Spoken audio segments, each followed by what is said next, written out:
Minha gente bonita, a graça de nosso Senhor Jesus Cristo seja convosco.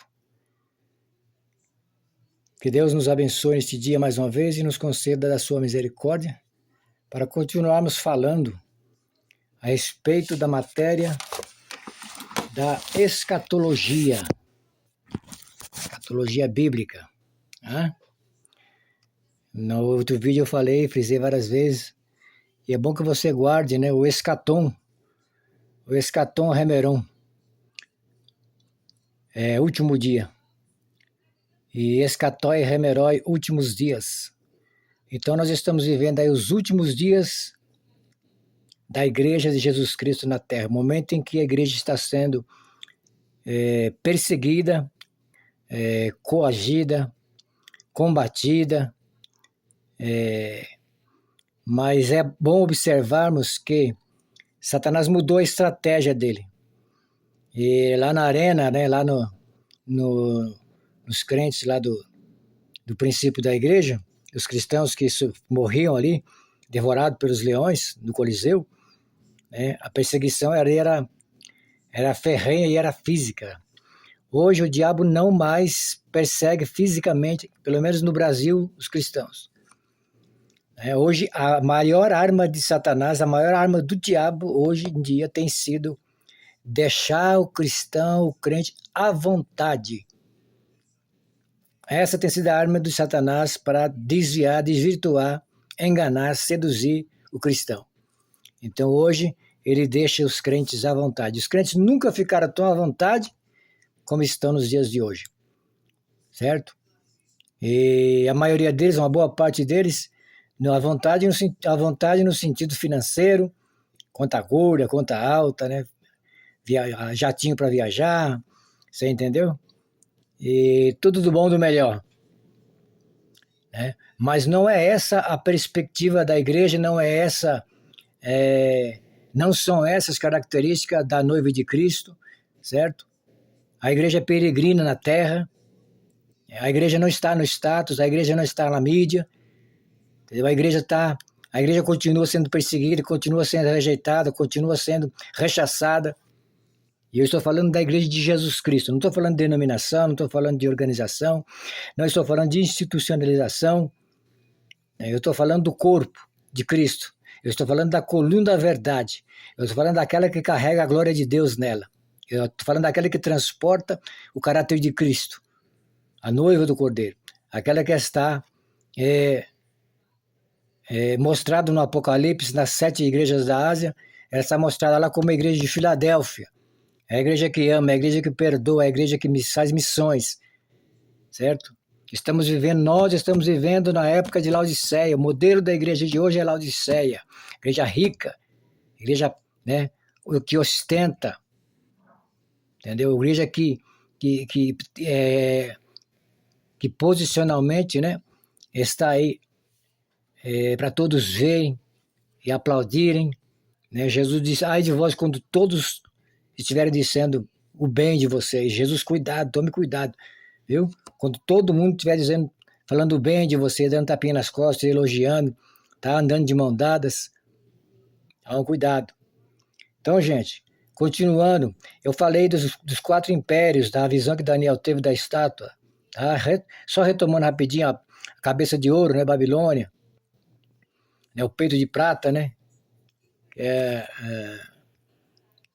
que é os medos, né, e os persas, o bronze, o ventre de bronze que é Alexandre, o Império Grego, né, e as pernas de ferro, né, que é uma referência a Roma, certo? Tanto a Roma como Império, como também depois em seguida a Roma papal. E depois os pés misturados com barro e ferro, que é uma referência ao Império do Anticristo. Agora eu quero ler no livro de Daniel, continuando aqui, no capítulo 7, Daniel tem uma visão, e ele vê os 4 animais simbólicos. Tá? Ele vê o leão, ele vê o urso, ele vê o leopardo, né? E ele vê o último animal, que é indescritível. Esse último animal é uma referência ao Império Romano, tá? Que existiu aí há muito tempo, dominou, né, durante muitos anos, através de imperadores, como eu falei na última aula, né? Os imperadores, os 10 imperadores que perseguiu a igreja, né? Nero, Calígula, Diocleciano, Maximiliano Daza, Nerva, Domiciano, que foi aquele que exilou a João, o evangelista, certo? Mas esse império maligno, essas duas pernas de ferro, que na sequência dela, ela aparece o ferro misturado com o barro, esse ferro misturado com o barro é o império do anticristo, né? Do homem do pecado, do filho da perdição. Daniel, ele vê aqui os 4 animais, então, mas observe que no versículo 9, glória a Deus, no versículo 8, Daniel diz assim, ó, e estando eu considerando as pontas, que pontas? Essas pontas são poderes. E Daniel olhava e via essas pontas são poderes, são reinos. E Daniel diz, eis que entre elas subiu uma outra ponta pequena, diante da qual 3 das pontas primeiras foram arrancadas. E eis que nessa ponta havia olhos, como olhos de homem, e a boca que falava grandiosamente. Então veja, o doutor Pentecostes, na sua Bíblia Pentecostal, ele mostra aqui que a ponta pequena, o chifre, simboliza o último governante da terra, o anticristo. É uma referência ao anticristo, né? O homem do pecado. Está lá em Tessalonicenses 2, 3 e 8, a besta, né? Que abate 3 dos 10 reis. Está lá em 11 Daniel, Apocalipse 13. Ele guerreará contra os santos de Deus e vencê-los-á. E falará palavra contra Deus. Quando vier o ancião de dias, os santos possuirão o reino e o anticristo será destruído, lançado no lago de fogo e enxofre. Então veja, gente, veja o quadro é esse. Os impérios que sucederam antes e vieram antes do Império Romano, tá? Babilônia, Medo-Persa, grego, tá? Roma, dos imperadores. Agora a gente está aqui, Daniel está mostrando aqui um governo, um império diabólico, maligno, que é visto nessa pequena ponta. Tá? Daniel também fala de uma outra referência ao Antíoco Epifânio, tá? Que é um tipo do anticristo, que ofereceu lá, profanou o templo lá de Jerusalém, oferecendo uma porca lá dentro. Ele já era um tipo do anticristo. Tá? E aqui, a gente vê aqui que Daniel observa aí essa ponta que cresce, tá? E vence os demais poderes. Mas a Bíblia diz que quando Daniel estava olhando, ele viu um ancião de dias. Fez o versículo seguinte, glória a Deus. E continuei olhando e até que foram postos os tronos, e um ancião de dias se assentou. A sua veste era branca como a neve e o cabelo dele como a sua cabeça como a limpa lã. O seu trono chamas de fogo e as rodas dele como ardente. E o rio de fogo manava e saía diante dele. Milhares de milhares o serviam e milhões de milhões estavam diante dele. Assentou-se o juízo e abriram-se os livros. Glória a Deus. Aleluia, Jesus. Então, para a gente situar, o ancião de dias é Jesus voltando e estabelecendo, destruindo o império do anticristo, destruindo o império do diabo. Tá? Isso acontece quando? Isso acontece no fim da grande tribulação. Existem algumas coisas que estão para acontecer ainda. O arrebatamento da igreja, tá certo? O arrebatamento da igreja, quando a igreja for arrebatada, certo? Inicia-se a grande tribulação, 7 anos de tribulação na terra, dividido em 3 anos e meio de falsa paz e outros 3 anos e meio de manifestação direta do anticristo, domínio dele. E no fim da grande tribulação, Jesus... A igreja, veja que interessante, enquanto aqui na terra se desenvolve a grande tribulação, tá? Os homens sofrendo, sendo perseguidos, maltratados pelo anticristo, entendeu? A igreja que foi arrebatada, ela vai direto para o tribunal de Cristo, vai ser julgada as suas obras ali. Ali será julgada as suas obras. Tá? Ali não é julgamento para perdição. Quem chegar no tribunal de Cristo já está salvo. O apóstolo Paulo diz que ele fala de alguns materiais ali, com referência às nossas obras, ele fala de ouro, prata e pedras preciosas. São aquelas obras que são feitas em Deus, são aquelas obras que são feitas em Cristo, são aquelas obras que são feitas não para se aparecer, não para se mostrar, certo? Essas são as obras preciosas que será aprovada pelo fogo e vai reluzir no momento do julgamento do tribunal de Cristo. Tá? Mas também fala de feno, né? Madeira, feno e palha, que são obras que não receberão a aprovação de Cristo, a aprovação de Deus. Tá? Foram obras que as pessoas fizeram para se aparecer, para se mostrar, tá? Para engrandecer o seu nome, engrandecer o seu reino, né? Engrandecer a sua denominação, engrandecer a sua doutrina, engrandecer o seu dogma, engrandecer o seu credo, tá? Engrandecer o seu cantor favorito, engrandecer o seu pastor presidente, que você adora ele. Não foram obras para glorificar a Deus e exaltar a Cristo, tá certo? Mas quem lá no tribunal de Cristo for reprovado, mesmo assim ele estará salvo. Por isso que Paulo usa a expressão salvo como pelo fogo, né? É como se um prédio pegasse fogo, a pessoa saísse correndo ali, né? Não dá tempo de pegar nada. Ela é salva, entendeu? Não morre, mas saiu sem nada. Tá certo? Então, e no fim, agora no fim, depois do arrebatamento do tribunal de Cristo, das bodas do Cordeiro, a igreja ainda vai para as bodas do Cordeiro. Tá? Vai participar ali das bodas do Cordeiro, lá no céu, lá na glória, enquanto se desenvolve aqui a grande tribulação. Eu não tenho tempo de ler todos os textos, porque senão fica muito corrido. Tá bom? E eu quero dar uma esticada um pouco mais aqui em relação a isso.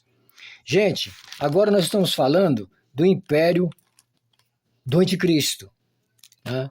Então nós vamos falar um pouquinho como é esse império do anticristo, tá? Como que ele funciona, como que ele está quais são os sinais, né, que ele traz em si, que ele manifesta nele, como é possível conhecer ou saber mais a respeito do anticristo, tá bom? A gente tem que estar atualizado sobre essas coisas, para que nós não sejamos enganados, tá bom? Para que nós não sejamos iludidos, porque o diabo continua enganando, continua iludindo muita gente aí, tá? E muita gente, por falta de vigilância, né, não está observando os acontecimentos ao seu redor, tá certo? Então, o apóstolo Paulo, no capítulo, vamos ver aqui, no capítulo 2 Tessalonicenses, após o arrebatamento da igreja, o apóstolo Paulo vai falar do império do anticristo. Então, nós vamos ler aqui, ó. Eu vou ler o texto só para a gente se identificar aqui, ó. Ora, irmãos, rogamos pela vinda de nosso Senhor Jesus Cristo, pela nossa reunião com Ele, que não vos movais facilmente do vosso entendimento. Não se deixe levar por vento de doutrina. Tome cuidado. Não se deixe ser seduzido por ideologia humana, por filosofia humana.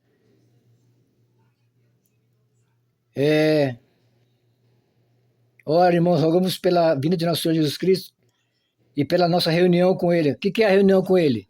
É o nosso encontro com Jesus, é nosso estar com Ele, em comunhão com Ele. Que não vos movais facilmente do vosso entendimento, nem vos perturbeis, quer por espírito, tá? Quer por palavra, quer por epístola, como se dia de Cristo estivesse já perto. Tá? Paulo está falando, não se deixe levar e se enganar por nada. Tá? Porque a igreja de Tessalonicenses estava sendo ali enfrentando uma dificuldade com alguns pregadores que estavam ali, dizendo que Jesus já vai voltar, e que alguns dizendo que já até havia acontecido já a volta de Jesus, e Paulo chega e corrige isso. Paulo chega e corrige, como se o dia de Cristo estivesse já perto. Agora olha o que Paulo fala, ninguém de maneira alguma vos engane, tá? Porque não será assim sem antes que venha a apostasia, acontecerá o arrebatamento da igreja sem que venha a apostasia, sem que chegue a apostasia. A apostasia já chegou, pastor. Pastor Alceni, a apostasia já chegou. Sim, ela já chegou, ela já está aí, tá? Mas ela precisa atingir o ponto mais alto dela, ela precisa chegar ao ápice da apostasia que vai acontecer no ministério do anticristo. Tá? Então, é ali que vai acontecer o ponto mais alto desta apostasia. Olha lá, porque não será assim sem que antes venha a apostasia e se manifeste o homem do pecado, o filho da perdição. Então preste atenção, o texto é muito claro, vem a apostasia, tá? E esta apostasia vem por causa da manifestação desse homem do pecado. Quem é esse homem do pecado? O anticristo. Tá? O prefixo anti pode ser no lugar, pode ser contra, tá? Mas aqui tem sentido mais de no lugar de. Esse anticristo vem para usurpar o lugar de Cristo. Entendeu? Vocês sabem do que eu estou falando aí, de alguém aí, né, de uma religião muito forte, dominante aí, que se diz o vigário de Cristo. Entendeu? E aqui o apóstolo pode estar falando, ó, cuidado com a apostasia, que a apostasia vem. E ela vem com a manifestação do homem do pecado, do filho da perdição. O que ele faz? Quais são as atividades, quais serão as atividades dele? Olha, o qual se opõe e se levanta contra tudo que se chama Deus ou se adora. Tudo que está relacionado com Deus, com as coisas de Deus, com as coisas do céu, ele se levanta contra. Não é isso que nós estamos vendo? Não é isso que nós estamos vendo na internet aí? A baixaria, as denominações, igrejas por aí facilitando a graça, oferecendo uma graça barata, uma graça mentirosa, uma graça que não liberta ninguém. Porque eles falam de piedade, mas eles não têm piedade, eles não são homens de piedade. Eles negam a eficácia. O apóstolo Paulo diz que eles têm a consciência deles, a própria consciência cauterizada. A palavra consciência vem da palavra grega suneidesis, e significa conhecimento que acompanha. Tá? Então, a consciência é a capacidade que o nosso espírito tem de perceber as coisas que estão acontecendo ao nosso redor. A consciência, ela pode ser abafada, ela pode ser uma má consciência, tá? Mas ela também pode ser santificada. Pode ser pura. É possível ter uma consciência pura. O apóstolo Paulo fala disso, eu tenho a minha consciência pura, tranquila, em paz. Entendeu? O qual se opõe e se levanta contra tudo que se chama Deus e se adora, de sorte que se assentará, olha lá, como Deus, no templo de Deus, querendo parecer Deus. Sim, o anticristo vai se assentar no templo que será construído lá, em Jerusalém, no lugar da mesquita, onde está a mesquita hoje, ali será construído o templo. Alguma coisa vai acontecer, não sei, Deus vai permitir ali alguma coisa para a destruição daquele templo, daquela mesquita, para que o templo onde o anticristo vai se assentar, tá? Usurpando o lugar de Cristo, tentando usurpar o lugar de Cristo, e o povo de Israel vai dobrar-se, a multidão, a humanidade vai se dobrar a esse anticristo.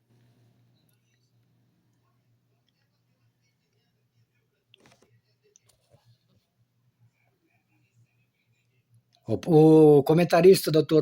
Donald Stempes, ele fala aqui, ó, no decurso de toda a época da igreja, o mistério da injustiça está em ação, o que nos faz lembrar que o fim está chegando. O mal se tornará cada vez mais desenfreado à medida que a história chega ao fim. Estamos chegando ao fim.